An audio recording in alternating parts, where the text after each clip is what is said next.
Larry Perkins, well, this would be a step back in time, wouldn't it? You've been a patron, you've been on and off over the years, but to be the patron and competing in one of your old cars must be pretty good, feeling pretty good.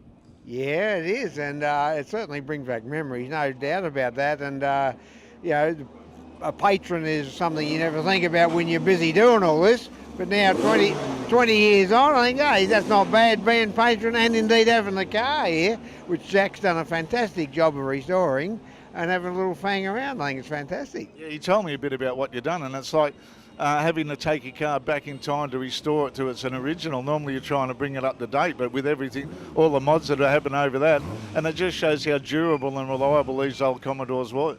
Well, he's restored it to us. I had it on the grid in Bathurst 2003, which was my last race.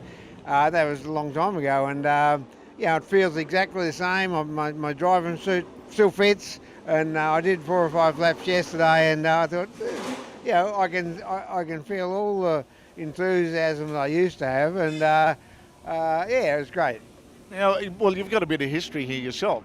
3 generations have raced here over the years. Have you got any major standouts about competing at the best racetrack in the world? Oh, Phillip Island for years has been right up there with the best racetracks.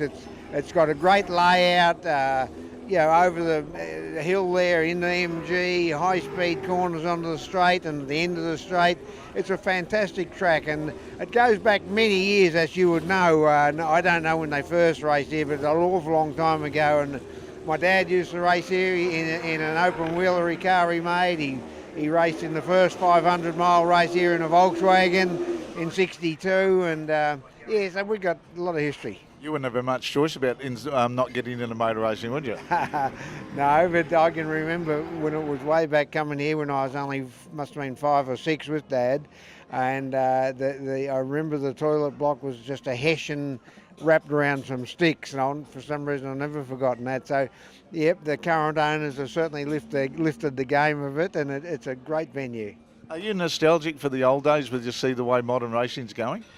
Or gone? Well, I don't think I'm nostalgic, except when I go back as I am here today having a look. I just think this is what I think is amazing is the enthusiasm from hundreds of individuals, whether it be owners, mechanics, or people who were around then. And it's an era that was loved by many, and I can see why, and I don't try to compare it with modern racing because it's not comparable, and this is what it was then, and whether it be my era 20 years ago, but I'm seeing cars here that are much older than I am, and the race cars are lovingly cared for by individuals, and I think that's fantastic. And I think the crowds are reflecting that because of the interest in these older machines that, the old BT Brabhams and all that are there, the Elfin sports cars, the Formula 5000s, and it's bringing out a lot. I've noticed even now today there's a lot of young people coming along with their granddads or parents have a look as well.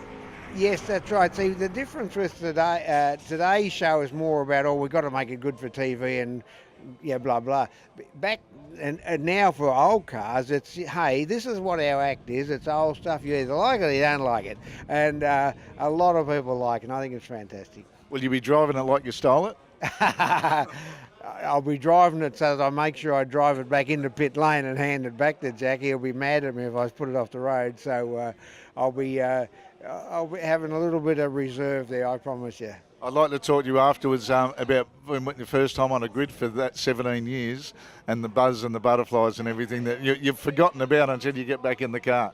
That's true, you do forget about some things, but when I hop in the car now, the seating position, everything is so familiar because, as I say, I got the same driving suit, all that fits, everything feels so familiar. And I sort of see why I used to do it for so many years. I loved it, but when I retired, I thought, well, I'm moving on and doing something else. And but those feelings don't go away. Well, looking forward to seeing you roll the years back, mate, and get that adrenaline buzz again. Well done, Larry Perkins. Thank you very much.